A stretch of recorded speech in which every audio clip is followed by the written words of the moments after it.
Welcome to the 2023 Salmon and Steelhead season presentation, which I am Ryan Lothrop, the Columbia River Fishery Manager, and I'll be walking through this presentation that discusses the forecast, fishery considerations, and fishery opportunities for this year's salmon and steelhead fisheries within the Columbia and Snake River called North of Falcon. There'll be regional staff providing updates on fisheries within their regions, and I'll go ahead and get us started today. So first, quick overview of what we'll be discussing is this year's North of Falcon and Pacific Fishery Management Council schedule and how to provide comments on the fisheries you hear about, harvest management jurisdictions and fishery considerations, the forecasts and returns, a brief overview of last year's fishery summaries, and this year's forecasts and proposed seasons. So for 2023, for the North of Falcon and Pacific Fishery Management Council meeting, there's quite a few opportunities to learn about what runs are coming back at what strengths, what fishing options for consideration, and when and how to provide public input. So this year started off with the forecast meeting on March 3rd. Then there's the first Pacific Fishery Management Council meeting where the initial ocean options are developed. There are two statewide Puget Sound Coast and Ocean public meetings on March 15th and March 29th. March 21st has a hybrid with a virtual calling option, Columbia River public meeting for fisheries from Buoy 10 up to Highway 395 at Pasco. And then the Northeast and McNary meeting, which is the Upper Columbia Snake and Hanford Reach fisheries, which this presentation largely encompasses. And then the final Pacific Fishery Management Council, where the seasons are set and we plan fisheries accordingly for the upcoming year. So the link at the top of this page is available for providing public comments if you cannot attend in person or have additional thoughts as you attend the various public meetings statewide. So you just provide your comments in there and submit them. And you can, if you have additional thoughts, you can come back to the site multiple times. So for citing fisheries, there are a suite of considerations that fishery agencies and entities and managers must consider when developing the season. First is the Endangered Species Act constraint, so it limits impacts to the wild stocks to allow for recovery goals to be met. States, much like Washington, do have commission policies that provide guidance on such as allocation or allowable gears. Pacific Salmon Treaty, so that's the agreement between the U.S. and Canada for salmon fishing and escapement objectives. Tribal co-management, so within the coast of Washington and Puget Sound, that's USV Washington. And within the Columbia River, that is the USV Oregon, so it provides tribal sovereignty, management of their own fisheries, and coordination in setting fisheries within total allowable exploitation rate or harvest rate limits within the Columbia River on various stocks. And lastly, there's the data and information that we collect, and that includes extensive monitoring of fisheries and evaluation statewide that have to be taken into account each year and setting each fishery. So kind of already walked through this, but the Pacific Salmon Treaty, that's the U.S. and Canada agreement. It's a transboundary agreement and has representatives from various states as well as Canada and federal entities. The Pacific Fishery Management Council is one of 8 councils that developed by the Magnificent Fishery Conservation Management Act of 1976, and the one of focus for our salmon fisheries on the West Coast is the Pacific Council.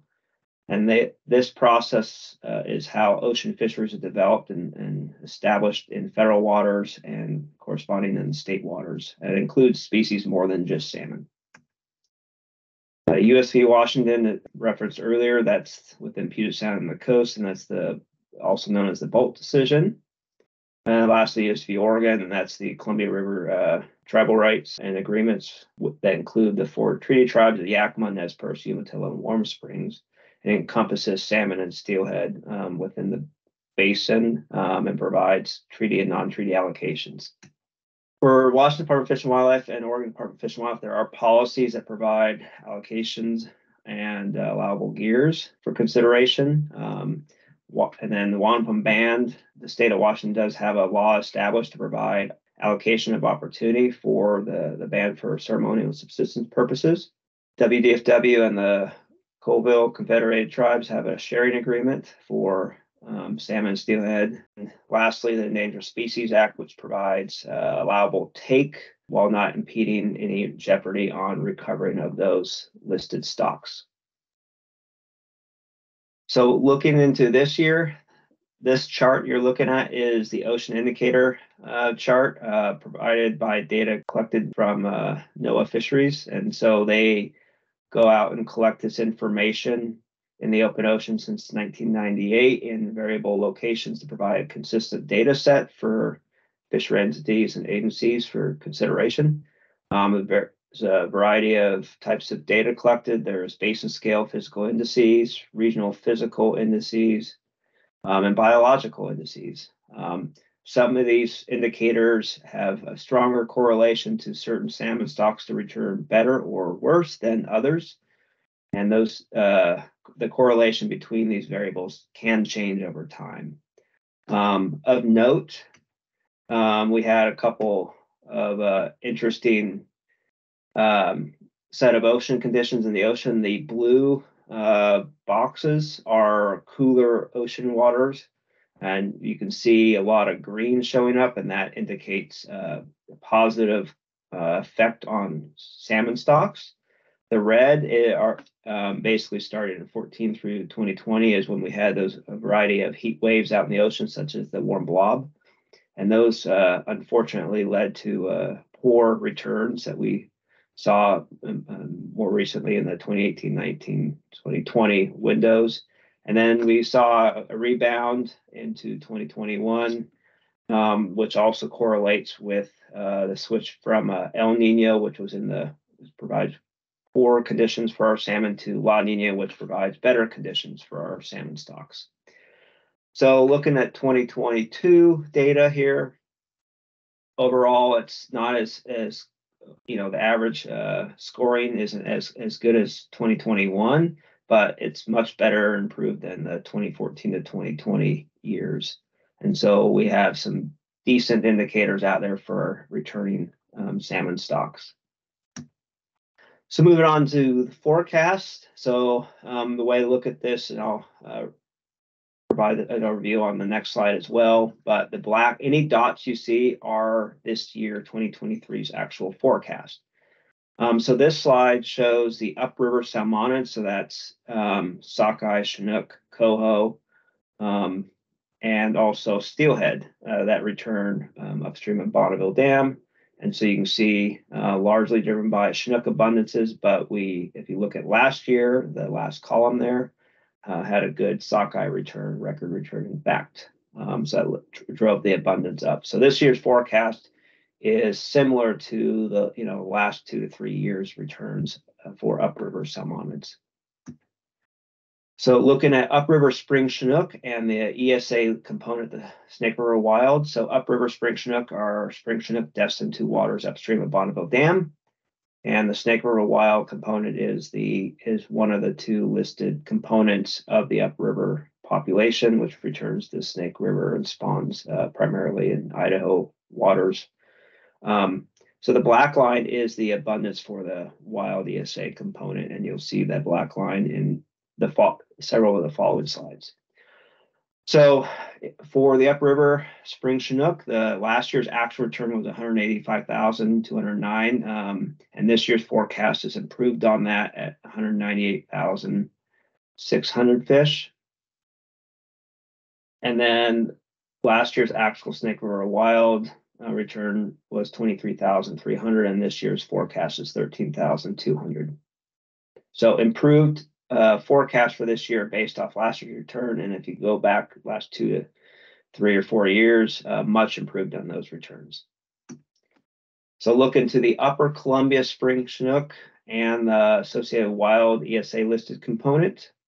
Last year's actual return was just shy of 30,000 fish, and this year's forecast for the aggregate upper Columbia spring chinook run is 41,400. Within the wild listed component, this year's forecast is slightly above at 5,800 fish compared to last year's return of 5,264 fish. So moving on to Upper Columbia Summer Snook, we have seen an improving return the last 3 years, and this year's forecast would indicate a improved return even on last year's strong return. So last year we had 78,500 fish return, and this year's forecast is improved on that at 84,800. Looking at the Columbia River sockeye, which is made up of the Wenatchee, Okanagan, Yakima, Deschutes, and Snake River components, and the Snake River component is listed as endangered. But for last year's actual return of 663,311 fish, that would be a record return based off the records we do have available since dam construction. And this year's forecast is well below last year's return at 235,500. But as you look at the various columns there, it is a moderate return compared to some of the poor returns you've seen since about 2017, 19, and 2021.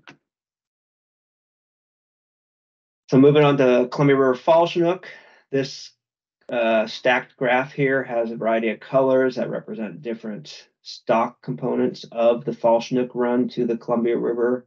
So select area brights return to waters near the estuary, off channel areas. Lower River wilds are a bright stock that return to primarily like the Lewis River.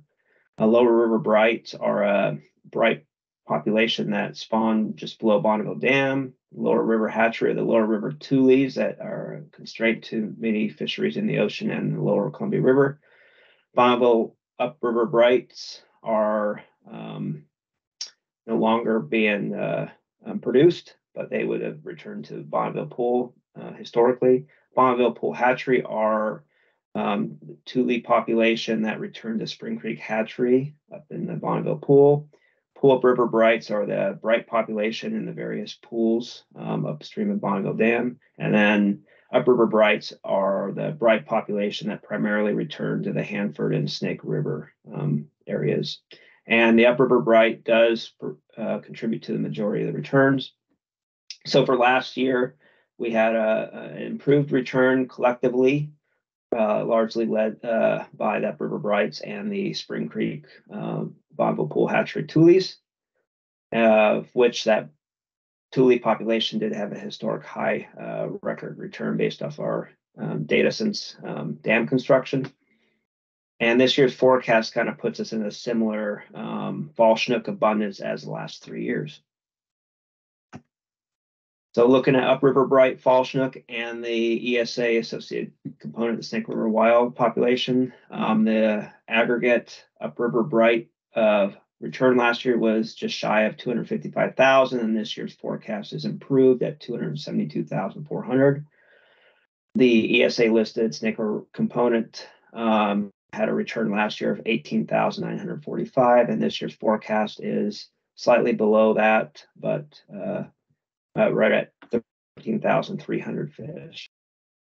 So for Columbia River coho in ocean abundance, so that's the abundance prior to any ocean and river fisheries. Last year's actual return was around 684,000 fish. The early component is type S, which means when they go to the ocean, they turn south, generally speaking, and return slightly earlier. The late component, when smolts hit the ocean, they migrate north to feed and grow into adults, and generally speaking, return later into the Columbia River. This year's total forecast is improved on last year's return at 886,100 fish. This figure shows the actual passage of coho over Bonneville Dam.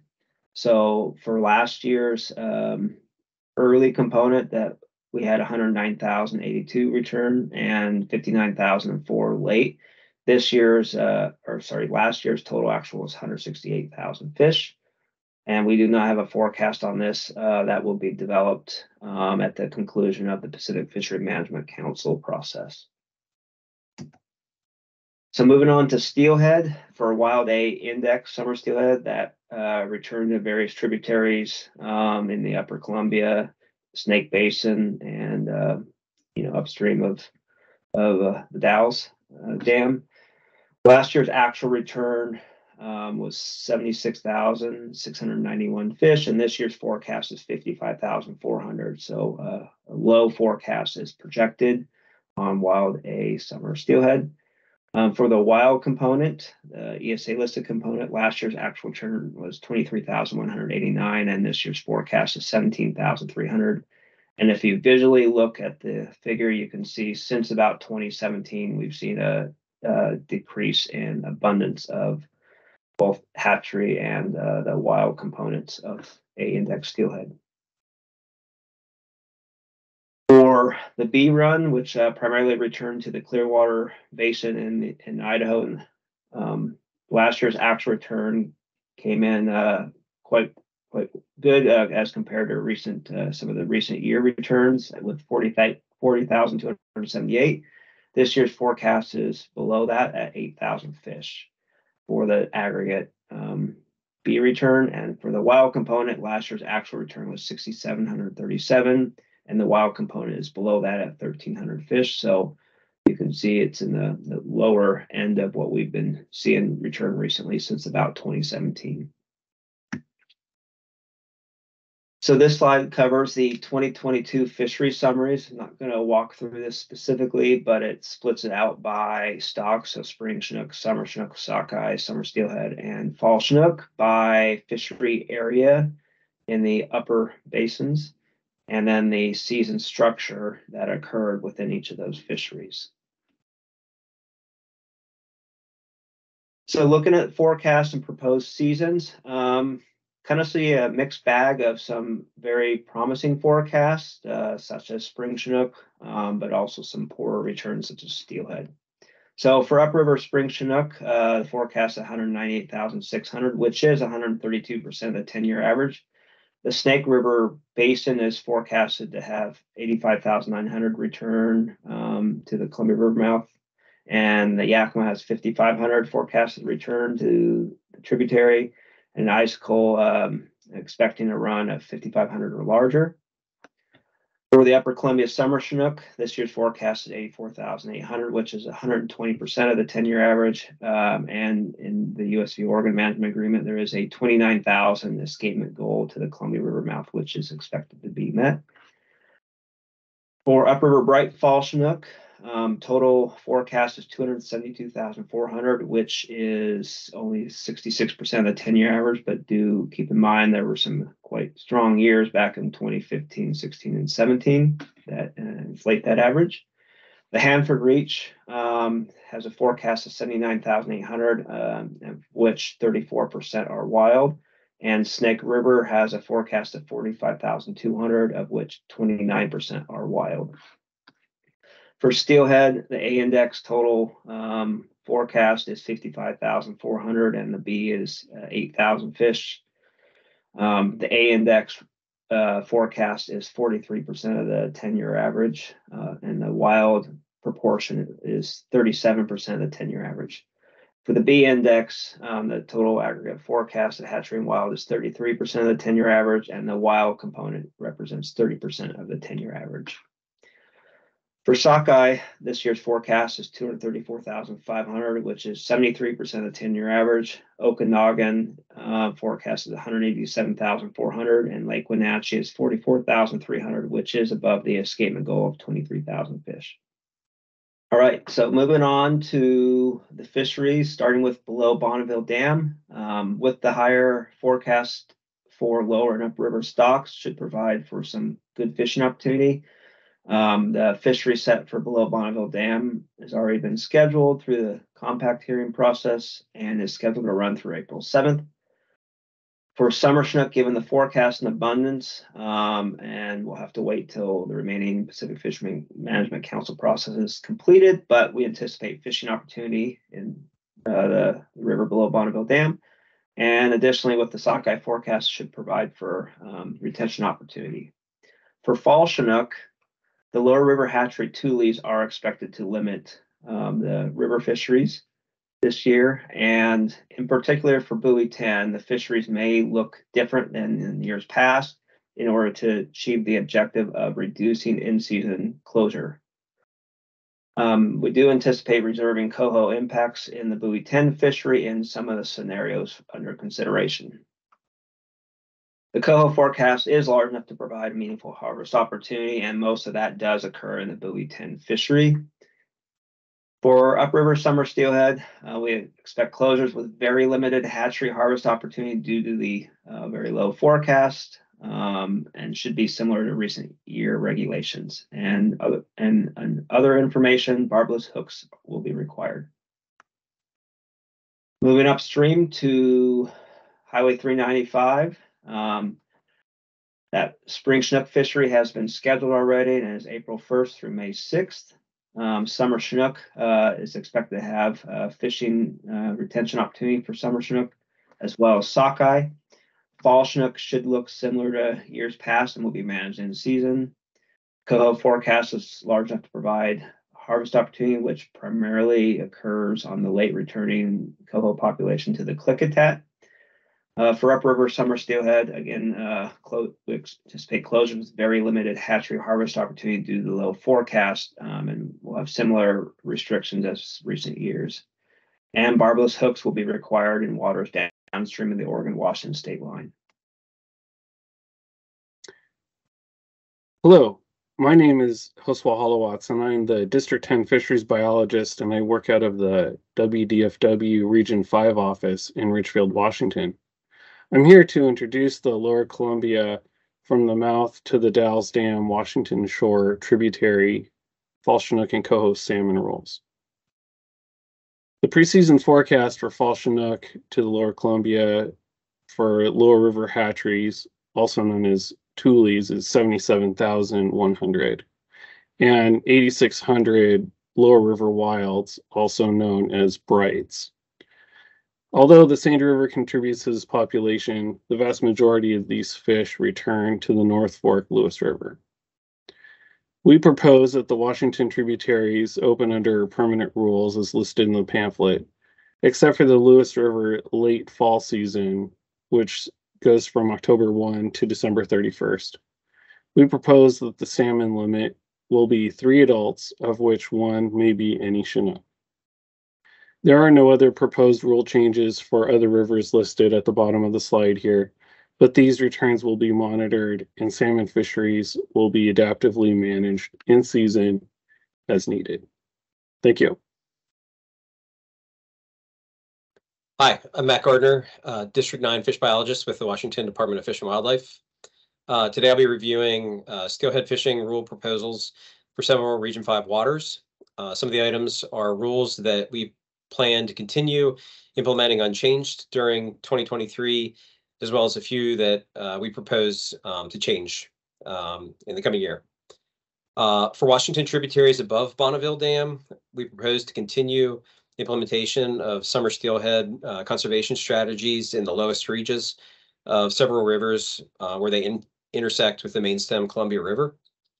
These waters include the Wind River below Highway 14, Juneau Lake, the White Salmon River between the mouth and the County Road Bridge, and the Klickitat River below Fisher Hill Bridge. In these areas, the steelhead rules include closures of steelhead angling and retention from July 1 through October of 2023, as well as night fishing closures for salmon and steelhead. For Washington tributaries below Bonneville Dam, we're proposing to modify the hatchery steelhead angling rules in the lowest reaches of the Cowlitz, Kalama, and Lewis rivers. Currently in these areas, they're opened in the months of July and September with a 1 steelhead daily limit, closed in the month of August for steelhead, and angling at night is closed July through September. The proposed rules for 2023 would include opening these areas to hatchery steelhead retention from July 1 through September with a 3 steelhead daily limit, and they would also allow angling at night.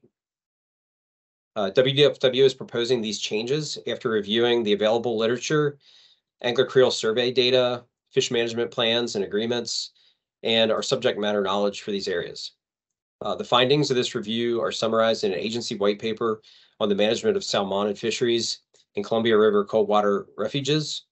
This was presented to the Washington Fish and Wildlife Commission in 2022 and is available on the WDFW website. While these lower river tributaries may provide sufficient cold water discharge to function as CWR, staff believe the impacts accrued in these specific areas are minimal for several reasons. The largest of the tributaries is the Cowlitz, and out-of-basin steelhead may potentially use the lower 10 miles of the river. However, the majority of the fish are thought to utilize the cold water plume in the adjacent main stem Columbia, as the mouth of the lower Cowlitz is very shallow during summer months and likely discourages most fish from moving into the lower Cowlitz. There is angling activity for steelhead in both the lower Cowlitz and the adjacent main stem plume. However, the time at which summer steelhead are at their highest prevalence in this area coincides with fall Chinook and early coho run timing. Therefore, most of the angling fleet is pursuing salmon in the main stem plume where incidental steelhead impacts are low. WDFW staff also believe that while steelhead may use this area, they likely tend to have shorter residence times as compared to other areas such as Drano Lake or the Wind River, resulting in lower potential fishery encounter rates. In comparison to the Cowlitz, the Kalama and Lewis rivers are smaller in area, have lower discharge, and less angler utilization of their respective CWR with cold water refugia zones. Therefore, impacts are assumed to be even lower.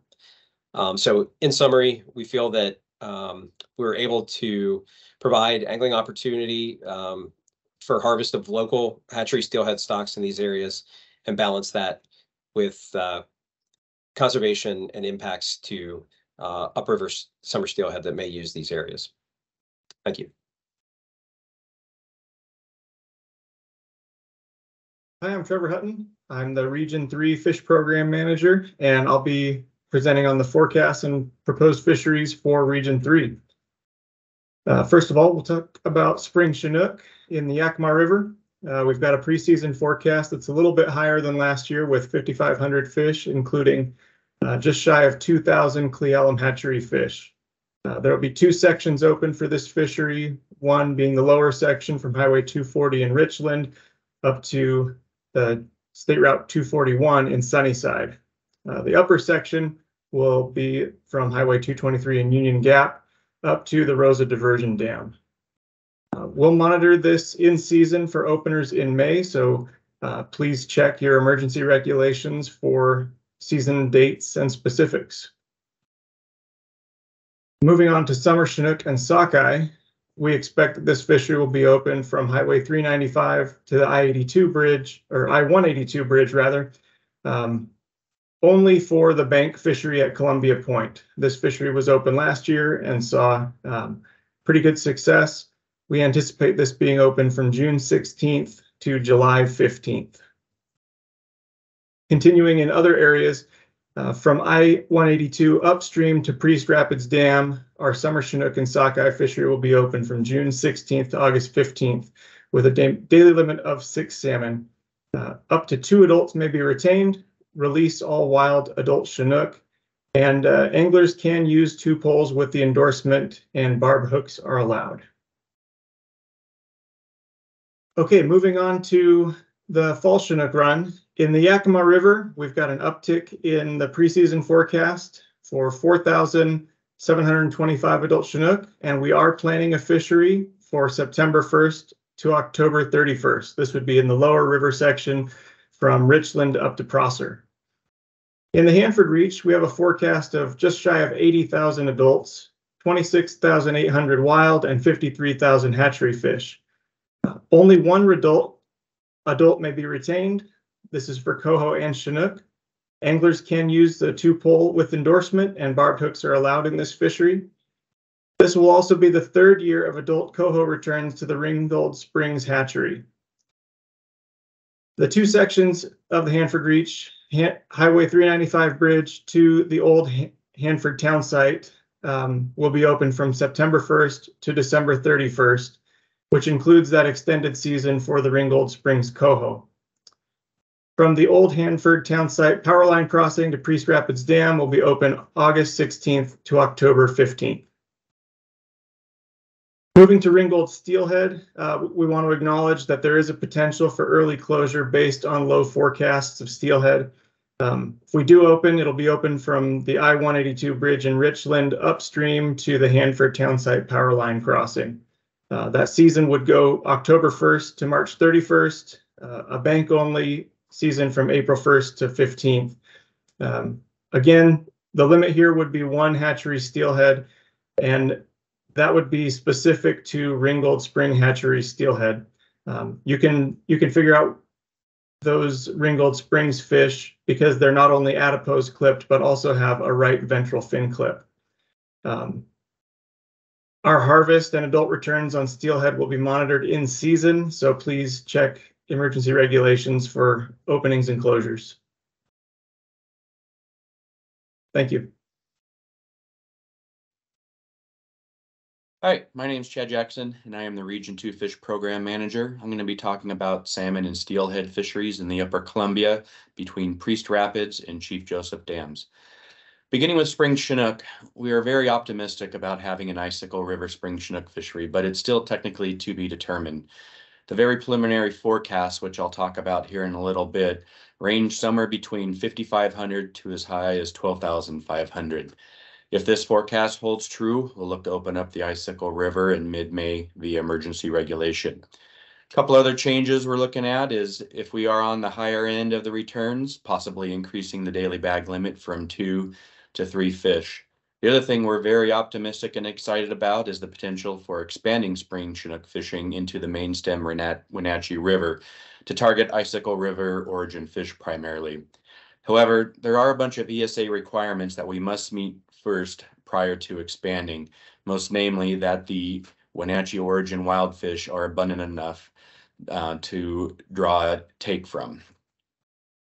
Returning to the forecast, so our models are much better in season when greater numbers of spring Chinook start moving through the hydropower system and we start getting pit tag detections. And this usually occurs right around the beginning of May. So if everything looks good, we'll probably be looking to have something out the beginning of May. So stay tuned, keep an eye on our website for openings in the spring Chinook and hopefully the Wenatchee River. Moving on to summer Chinook and sockeye seasons in the main stem Columbia River. These will again appear in the 2023-2024 Sport Fishing Rules pamphlet. So please check out this pamphlet for complete rules details. We will have a daily limit of 6 salmon with no more than 2 adult hatchery Chinook and no more than 4 sockeye, release coho and wild adult Chinook. 2 pulls will be permitted to anglers that have a valid endorsement. Seasons will be as followed. Priest Rapids to Rock Island Dam will be open July 1st through August 31st. Rock Island Dam to Wells Dam, July 1st through October 15th. The season from Wells Dam to Brewster Bridge will be constricted a little bit. It'll open up July 16th to protect ESA listed spring Chinook during that time and close on September 30th to protect ESA listed steelhead. Brewster Bridge to Chief Joseph Dam will be open July 1st to October 15th. Moving to the tributary seasons for summer Chinook. Again, these will be listed in the 2023-2024 Sport Fishing Rules pamphlet, so check the pamphlet for complete rules details. Beginning with the Wenatchee River, will open on August 1st and close on September 30th. There will be a daily limit of 6 salmon, no more than 2 adult hatchery Chinook, release sockeye, coho, and wild adult Chinook. There will be a night closure and selective gear rules, but bait will be allowed. Moving to the Entiat River, this is kind of a unique non-selective fishery targeting summer Chinook, which historically were never endemic to the Entiat River. All summer Chinook returning to this system are either the result of the National Fish Hatchery on the Entiat River or naturalized hatchery fish. So it'll be open July 16th through September 30th.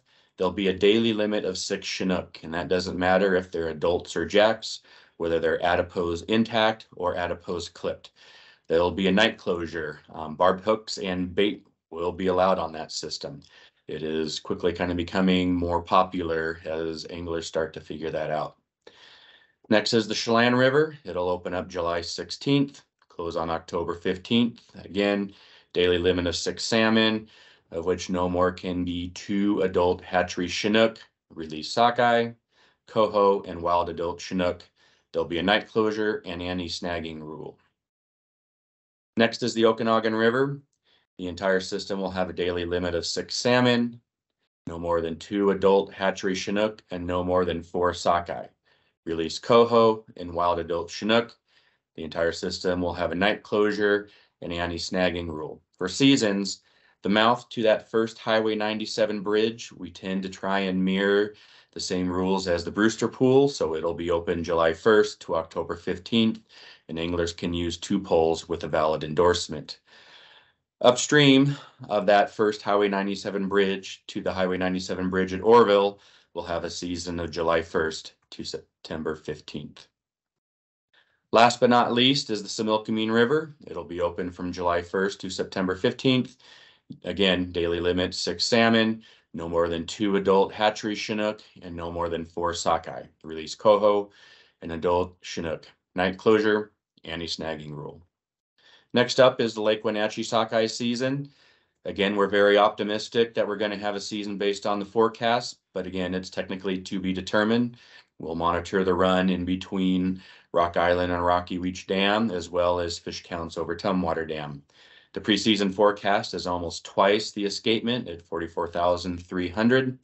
We will open by emergency rule, and if we do, we'll probably extend sockeye retention into the Wenatchee River as well. So look for those emergency regulations somewhere around late July. Moving on to fall Chinook seasons. Again, these will be in the 2023-2024 Sport Fishing Rules pamphlet, so check the pamphlet for complete details.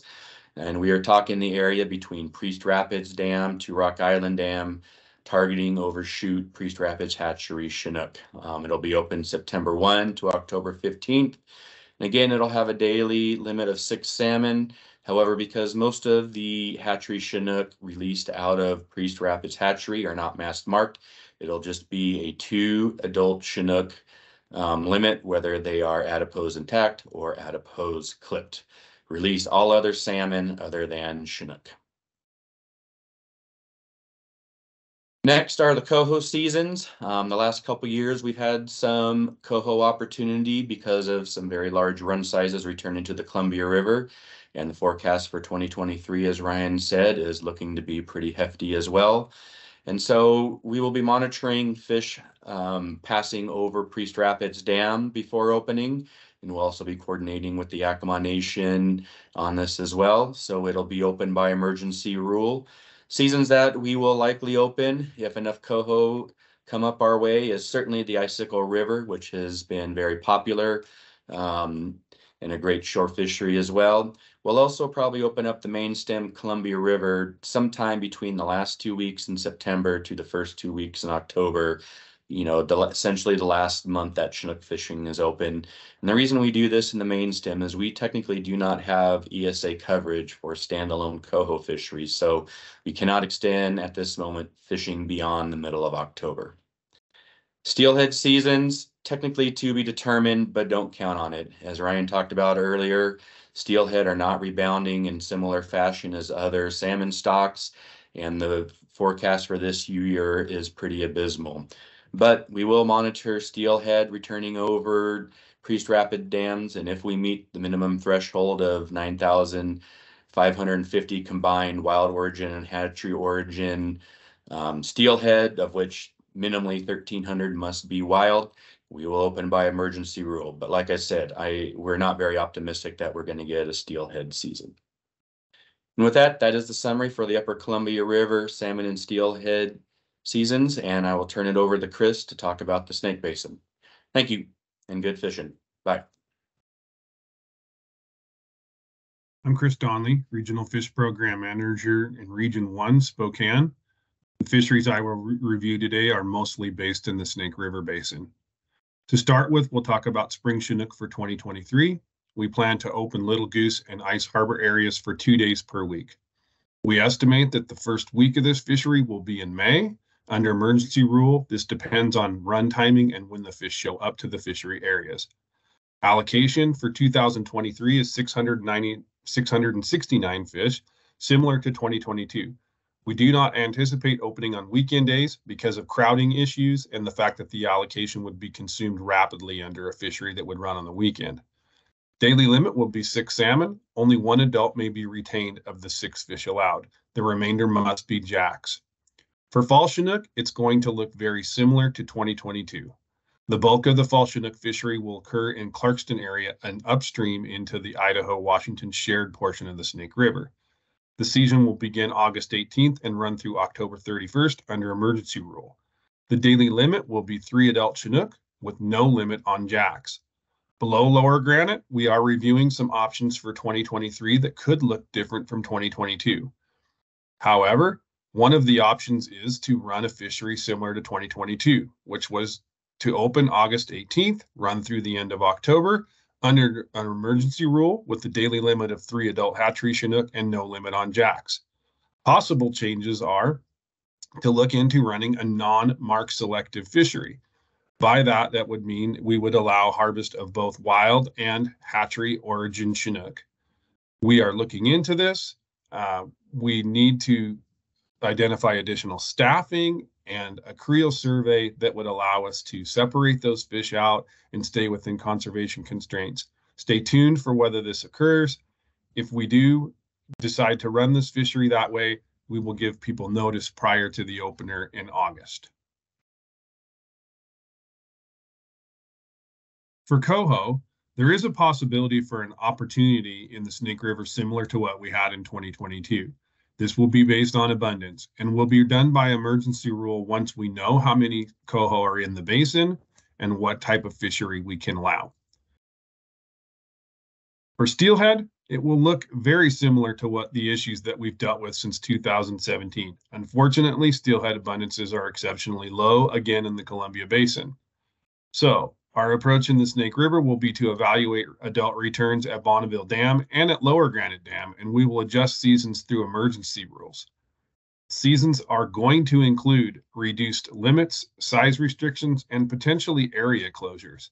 This depends on absolute returns at Bonneville and Lower Granite. Anglers should not anticipate to see rule changes and a final rule for the full fishery in the Snake River until around the first week in September.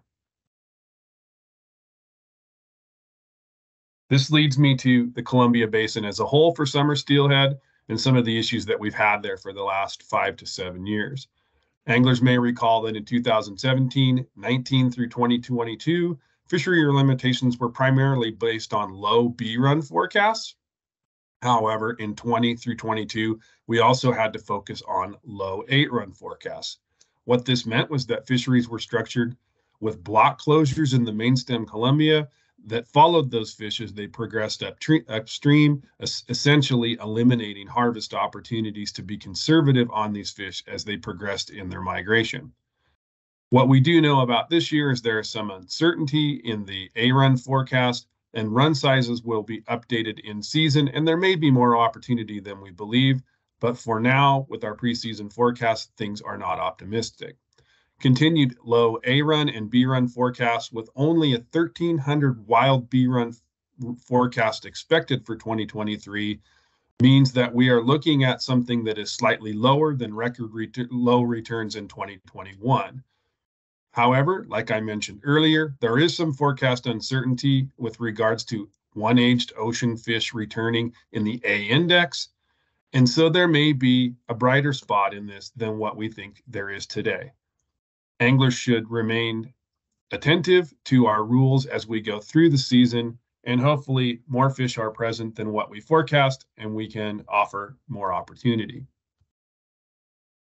So what does it look like if I were to break the seasons down in the Columbia Basin? It's going to be more of the same that you've seen since 2017 going forward. Rolling block closures from the mouth of the Columbia beginning in August and continuing upstream.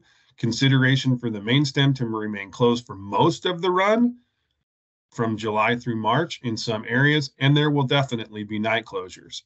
For thermal refugia areas or tributary mouths like Drano Lake, They will be closed, similar to what they have been in past years, to be protective of steelhead. No catch and release will be allowed, and there will be no night fishing allowed. Expect no open fishing or abbreviated seasons on the Snake River, as we reviewed earlier. Do not expect to fish the Upper Columbia River and tributaries above Priest Rapids Dam. In the forecast, it doesn't look like there will be anywhere near enough fish to offer fisheries in the Upper Columbia. Anglers should expect abbreviated hatchery harvest limits in areas that are open, and if the actual return is lower than anticipated, there may only be catch and release opportunity offered in areas upstream of Bonneville Dam. If you were curious as to what our beginning season structure would look like, this matrix lays out our approach from the mouth of the river up to the Snake River and Upper Columbia. It shows the places that will be open, the daily limits that will be allowed, and the areas that will be closed to retention over time. We appreciate you joining us to review potential fisheries through the North of Falcon process in regions 5, 3, 2, and 1.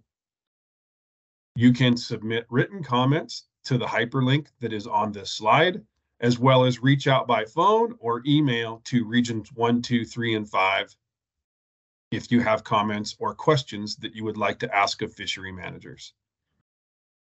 Thank you for tuning in.